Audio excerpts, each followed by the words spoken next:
అనకాపల్లి జిల్లా నర్సీపట్నం అత్యాధునిక వైద్య సేవలు సమ్యక్ S7 హాస్పిటల్ ను ప్రారంభించిన స్పీకర్ అయ్యన్న పాత్రుడు.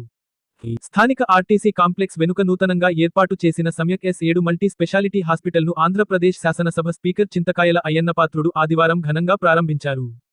సతీమణి చింతకాయల పద్మావతితో కలిసి ఆయన రిబ్బన్ కట్ చేసి ఆసుపత్రిలోని అత్యాధునిక వైద్య పరికరాలను, సౌకర్యాలను పరిశీలించారు. ఈ సందర్భంగా అయ్యన్న పాత్రుడు మాట్లాడుతూ నర్సీపట్నం నియోజకవర్గంతో పాటు అనకాపల్లి జిల్లాలోని 7 నియోజకవర్గాల ప్రజలకు ఈ హాస్పిటల్ అందుబాటులోకి రావడం సంతోషకరమన్నారు. పెరుగుతున్న జనాభాకు అనుగుణంగా మెరుగైన వైద్యం అందించాల్సిన అవసరం ఉందని, ముఖ్యంగా ఏజెన్సీ ప్రాంతాలైన పాడేరు, చింతపల్లి, లంబసింగి నుండి వచ్చే రోగులకు ఈ ఆసుపత్రి ఒక వరమని పేర్కొన్నారు. వైద్యం కోసం గతంలో విశాఖపట్నం లేదా హైదరాబాద్ వంటి నగరాలకు వెళ్లాల్సి వచ్చేదని, కానీ ఇప్పుడు స్థానికంగానే నిపుణులైన డాక్టర్లు అందుబాటులోకి రావడం శుభపరిణామన్నారు. Doctor Maharaj Lalam MD general medicine, doctor LS Sadmima MPT orthopaedics వంటి విద్యావంతులైన యువకులు తమ సొంత ఊరిపై మమకారంతో ఇక్కడే సేవలు అందించేందుకు ముందుకు రావడం అభినందనీయమని కొనియాడారు. ఈ హాస్పిటల్లో బీపీ, షుగర్, థైరాయిడ్, గుండె జబ్బులు, కిడ్నీ సమస్యలతో పాటు ఫిజియోథెరపీ విభాగంలో అత్యాధునిక ఎక్విప్మెంట్ ఏర్పాటు చేయడం ద్వారా పక్షవాతం, మోకాళ్ల నొప్పులు, కీళ్ల నొప్పులతో బాధపడే వృద్ధులకు ఎంతో మేలు జరుగుతుందని ఆశాభావం వ్యక్తం చేశారు. రోగులకు నాణ్యమైన వైద్యం అందించి, పేద ప్రజల నమ్మకాన్ని చూరగొనాలని నిర్వాహకులకు ఆయన సూచించారు. ఈ కార్యక్రమంలో ఆసుపత్రి సిబ్బంది, స్థానిక నేతలు మరియు పెద్ద సంఖ్యలో ప్రజలు పాల్గొన్నారు.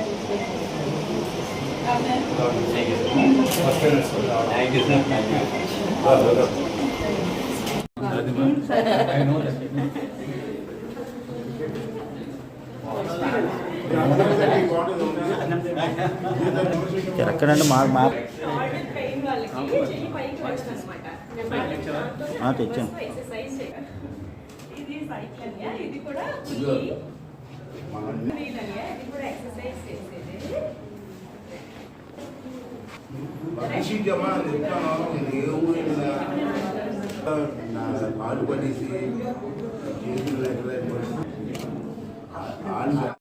నిల్చోలేని వాళ్ళకి బెడ్ మీద పడుకోబెట్టి టిల్ట్ చేసి వాళ్ళు నిల్చునేలాగా చేస్తాం. సపోర్ట్ బెల్స్ పెట్టి ఇది అయిన తర్వాత నడిపిస్తారు.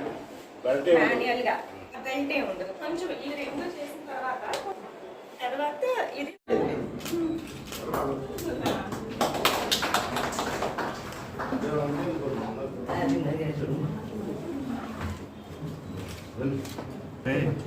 నమస్కారం. ఈ మధ్యకాలంలో మీరు చూస్తూ ఉన్నారు అందరూ కూడా. ఇది ఒక నర్సీపట్నం నియోజకవర్గం గురించి మాట్లాడలేదు నేను. అనకాపల్లి జిల్లా మొత్తం 7 నియోజకవర్గాలు ఉన్నాయి. 7 నియోజకవర్గాల ప్రజలకు కూడా నేను ప్రెస్ మీట్ పెడుతున్నాను ఇవాళ. మీ అందరికీ కూడా సోషల్ మీడియాలో వస్తుంది, చూడండి. ఎందుకంటున్నానంటే ప్రత్యేకంగా ఎందుకు పెట్టానంటే ప్రెస్ మీటు, గ్రోత్ బాగా పెరుగుతుంది, వలసలు ఎక్కువయ్యాయి.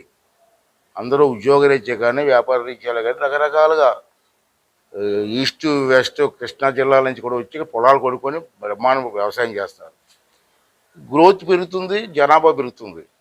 తర్వాత మనకి ఏంటంటే నర్సీపట్నంలో గవర్నమెంట్ హాస్పిటల్ కట్టిన తర్వాత ఏజెన్సీ ఏరియా నుంచి తర్వాత తుని నుంచి కూడా పాడేరు అక్కడ కూడా హాస్పిటల్స్ ఉన్నాయి, లేవని అన్నాం. కానీ పాడేరు, చింతపల్లి, లంబసింగి, తుని ఈ ప్రాంతాల నుంచి విపరీతమైన పేషెంట్లు నర్సీపట్నం వస్తున్నారు. నేను 2-3 సార్లు అడిగాను నేను, మరి ఎంతమంది ఇక్కడికి వచ్చేస్తే నర్సీపట్నం ఇబ్బంది అవుతుంది కదమ్మా అంటే, లేదండి ఇక్కడ ట్రీట్మెంట్ బాగుంటుంది నర్సీపట్నంలో అని చెప్పి వస్తున్నామని చెప్పి వాళ్ళు చెప్పడం జరుగుతుంది. అయితే కాదనలేము, ప్రజలందరికీ ట్రీట్మెంట్ ఎవరికైతే ఇబ్బంది అనేసరి చేస్తున్నాం.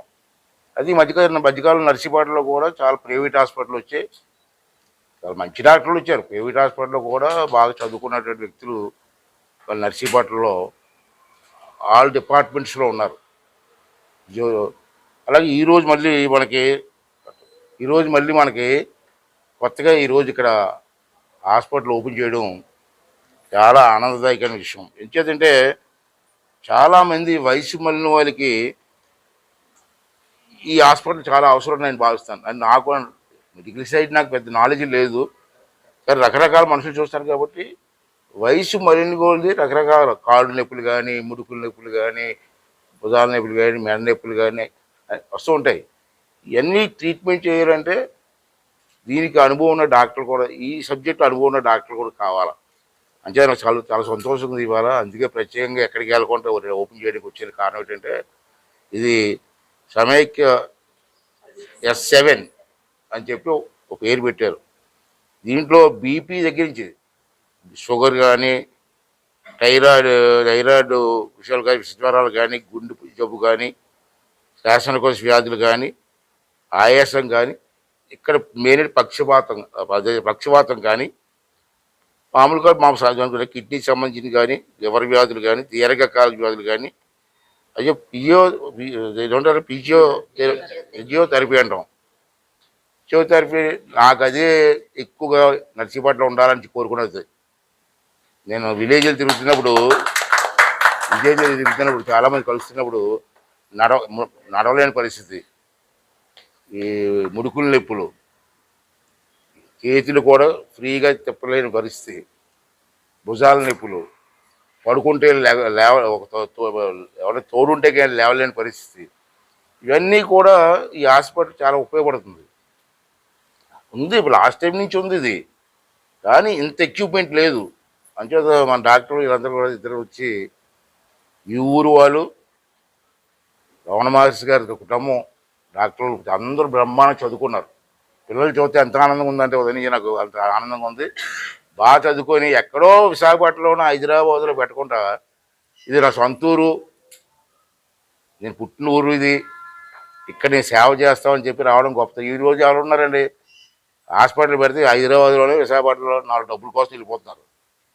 ఇప్పుడు అలా కాకుండా నర్సీపట్నంలో పెట్టాలని చెప్పి ఈ కార్యక్రమానికి పెట్టినందుకు ముందు అమ్మకి, ఆ కుటుంబ సభ్యులందరికీ కూడా ఆ నర్సీపట్నం ప్రజల తరపున, నా తరపున ధన్యవాదాలు తెలియజేస్తున్నాను. అంచేత ఇది చాలా అవసరం అండి. ఈవేళ మంచం మీద నుంచి కూర్చొని అలా ఉండే పరిస్థితి కొంతమంది చూస్తాను నేను. ఇంట్లో అందరూ బిజీయే, కొడుకు బిజీ, కోడలు బిజీ, అందరూ బిజీయే. ఆవిడ కనీసం చెయ్యూతలు ఇచ్చి నడిపించే వాళ్ళు లేరు. కొన్ని పల్లెల్లో చూస్తున్నాను నేను. మారిపోయాయి, రోజులు మారిపోయాయి. ఏమనంటే వంటగదిలో ఉన్నానండి, ఎక్కడ రమ్మంటారంటే కోడలు అంటుంది, కూతుర్లు ఏమో పెళ్లి చేసుకుని వెళ్ళిపోతున్నారు. ఆ ముసలోళ్ళు ఎవరు చూస్తారండి? కనీసం చెయ్యూతలు ఇచ్చేవాళ్ళు కూడా లేరు ఇవాళ. అంటే వీళ్ళందరికీ పనికొచ్చే విధంగా వాళ్ళకి కొంచెం ట్రైనింగ్ ఇచ్చి ట్రీట్మెంట్ ఇస్తే కొంచెం నడిచే విధంగా ఇక్కడ మంచి ఎక్విప్మెంట్ పెట్టారు. చూశాను 3 ఫ్లోర్లు మంచి ఎక్విప్మెంట్ ఉంది. దీన్ని అందరూ వాడుకోవాలి. నర్సీపట్నం హాస్పిటల్ వచ్చినందుకు అప్పచెప్పుడు కాదు, ప్రజలందరూ కూడా ఆ ఊర్లో లీడర్స్ ఉంటారు, ఆల్ పార్టీ లీడర్లు ఉంటారు. ఒక పార్టీ కదా, అన్ని పార్టీలు లీడర్లు ఉంటారు. ఆ ఊళ్ళో ఇటువంటి ప్రాబ్లమ్స్ ఉన్న వాళ్ళని తీసుకొచ్చి ఇక్కడ తీసుకొస్తే కనీసం ఊరట కలుగుతుంది, 10 మందికి ఉపయోగపడుతుంది. వీళ్ళు ఈ డాక్టర్స్ ఏ ఉద్దేశంతో పెట్టారో ఆ ఉద్దేశం నెరవేరుతుంది. చాలామందికి ఎక్కడ పూర్వం ముసలోకి వచ్చి ఈ జబ్బులన్నీ ఇప్పుడు 50 సంవత్సరాలు దాటితే వచ్చేస్తున్నాయి అందరికీ. 50 సంవత్సరాలు దాటితే ఏదో జబ్బు, దానికి అనేక కారణాలు, 3 ప్రాబ్లమ్స్ అది వదిలేదండి. దాన్ని ఎలా ట్రీట్ చేసుకోవాలా, ఇటువంటి హాస్పిటల్కి వెళ్తే ట్రీట్ అవుతుంది. గుండు జబ్బు ఉన్నవాడేమో కాళ్ళు ఇరిగిపోయిన డాక్టర్ దగ్గరికి వెళ్తే ఏం చేస్తారండి? ఆర్థోపెడిక్ దగ్గరికి వెళ్తే, ఆర్థోపెడిక్ దగ్గరికి వెళ్తే అతను ఏం చేస్తాడు? డాక్టర్ దగ్గరికి వెళ్తే, స్పెషలిస్ట్ దగ్గరికి వెళ్తే ట్రీట్మెంట్ జరుగుతుంది. అలాగే ఈ హాస్పిటల్లో చెప్పినవన్నీ ట్రీట్మెంట్ జరగాలంటే ఈ హాస్పిటల్ రావాలా? అంతే సరిగ్గా సెలెక్ట్ చేసుకొని మన పెద్దవాళ్ళకి, మనకు జన్మనిచ్చిన పెద్దవాళ్ళకి కానీ, మన ఇంత వాళ్ళని చేసిన పెద్దవాళ్ళకి కానీ ట్రీట్మెంట్ విషయంలో ఎక్కడికి వెళ్ళకుండా నర్సీపట్నంలోనే పిల్లలందరూ కలిసి వచ్చి మా ఊర్లో పెడతామని పెట్టారు. మంచి ఎక్విప్మెంట్ ఉంది, దీన్ని అందరూ ఉపయోగించుకొని అటువంటి ప్రాబ్లమ్స్. ఇవాళ టెక్నాలజీ కూడా పెరిగిపోయింది. ఇప్పుడు చూస్తున్నాం టెక్నాలజీ. పూర్వం గుండె ఆపరేషన్ చేయాలంటే పెద్ద కార్యక్రమం, ఈవేళ టక్ పని చేస్తున్నారు, 5 నిమిషాలు చేస్తున్నారు. టెక్నాలజీ మారిపోయింది. ఆ టెక్నాలజీని ఉపయోగించుకొని మన ప్రాంతం వాళ్ళకి దీన్ని ఉపయోగించుకోవాల్సిన అవసరం ఉందని చెప్పి ప్రతిభావం గుర్తు విలేజ్లో ఉన్న లీడర్లందరికీ కూడా, ఏ పార్టీ వాళ్ళు ఉండి, అన్ని పార్టీ లీడర్ నేను కోరేదండి, మీ ఊళ్ళో ఈ విధంగా సఫర్ అయిన వాళ్ళు ఎవరైనా ఉంటే వాళ్ళని ప్రత్యేకంగా తీసుకొచ్చి ఈ హాస్పిటల్లో చూపించి వాళ్ళకి ఏ ట్రీట్మెంట్ చేయాలో డాక్టర్ గారు సలహా తీసుకొని ఆ ట్రీట్మెంట్ చేస్తే మన ప్రాంతంలో ఈ ప్రాబ్లం కొంతైనా, అంతా తగ్గిపోద్దని నేను చెప్పడం, 50-60% తగ్గితే చాలు. దానికి అందరూ సహకరించాలి. చేసి ఉన్నటువంటి మన వాళ్ళు చేస్తే మన డాక్టర్లు రిఫర్ చేస్తారు. అంటే ఇక్కడ అవకాశం లేక వైజాగ్ వెళ్ళిపోయింది అని చెప్తే అక్కడ తీసుకెళ్ళి ట్రీట్మెంట్ చేస్తున్నాం. ఇప్పుడు బాబు దాంట్లో బాగా చదువుకున్నారు, ఇక్కడే ఓపెన్ చేశారు. ఇక్కడే ఆ ట్రీట్మెంట్ కూడా ఇక్కడే చేసుకోవడానికి మంచి అవకాశం ఉంటుంది. కాబట్టి దీన్ని ప్రజలందరూ కూడా ఉపయోగించుకోండి. పెట్టడం హాస్పిటల్ పెట్టడం వాళ్ళ గొప్పతనం, అందులో సొంత ఊళ్ళో పెట్టడం వాళ్ళ గొప్పతనం. దాన్ని ఎలా ఉపయోగించుకోవాలో ఆలోచించే బాధ్యత మనది, మన ప్రజలది. దాన్ని అవకాశాన్ని ఉపయోగించుకోని చెప్పి అందరినీ కోరుకున్నానండి. ఈ ప్రెస్ వాళ్ళు కానీ పెద్దలందరూ కూడా దీన్ని సహకరించమని చెప్పి కూడా కోరుకున్నాను. Thank you. అందరికీ నమస్తే అండి. ఈరోజు 26వ తారీఖున మన Samyak S7 multi speciality hospital Shri గౌరిలేన చింతకాయల అయ్యనపాత్ర గారి చేత ప్రారంభించబడింది. ఇది మెయిన్గా ఇక్కడ ఏంటంటే ఎండి జనరల్ మెడిసిన్, నా పేరు doctor Maharaj, MD general medicine, FDiap and FA చేశాను. అంటే మన దీర్ఘకాలిక వ్యాధులు, బీపీ, షుగర్, థైరాయిడ్ అండ్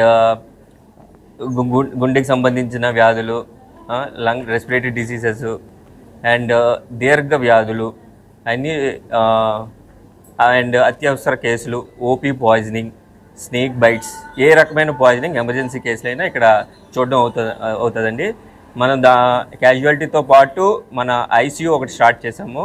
ఐసీయూలో ventilator, cardiac monitors, 24 hours cardiac monitoring చేస్తాము. ఏదైనా గుండెకి సంబంధించిన ఇర్రెగ్యులర్ రిథమ్స్ అలాంటివి ఏమైనా ఉంటే 24 hours మానిటరింగ్ జరుగుతుంది.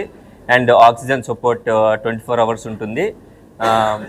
ఇంకా ఈసీజీ, ఐసీయూ, ఫార్మసీ, ల్యాబ్ అన్నీ స్టార్ట్ చేసామండి. ఇంకా ముందు 24/7 ప్రతి ఎమర్జెన్సీ కేసు చూడడానికి అన్ని సదుపాయాలు కల్పిస్తున్నామండి.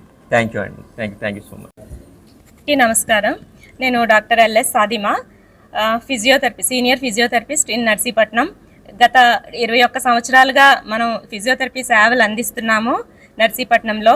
అలాగే ఇప్పుడు ఇంకా అడ్వాన్స్డ్గా రోబోటిక్ ఫిజియోథెరపీ అని, తర్వాత లేజర్ థెరపీ, తర్వాత చాలా అడ్వాన్స్డ్ ఎక్విప్మెంట్స్తోని భుజం నొప్పులు, కాళ్ళ నొప్పులు, మోకాళ్ళ నొప్పులు, అన్ని నొప్పులకే కాకుండా లేచి నిల్చోలేని పేషెంట్స్కి కూడా మనం, పక్షవాతం వచ్చిన పేషెంట్లకు కూడా ట్రీట్మెంట్ చేయబడుతుంది. అంతేకాకుండా ఇంట్లో ఇప్పుడు చూడటానికి పక్షవాతం వచ్చిన వాళ్ళని చూడటానికి ఇంట్లో వీలు పడట్లేదు కనుక అలాంటి వాళ్ళకు కూడా మనం రీహాబిలిటేషన్ ఇన్పేషెంట్ ఫెసిలిటీ కూడా కల్పిస్తున్నాము. కొత్తగా అది అయితే యాడ్ చేశామండి. ఎవరైనా కానీ పక్షవాతంతో కానీ, మెడ విరిగిపోయి కానీ, కాళ్ళు చేతులు పనిచేయని వాళ్ళందరికీ కూడా ఇన్పేషెంట్ ఫెసిలిటీ చేస్తున్నాం. Thank you.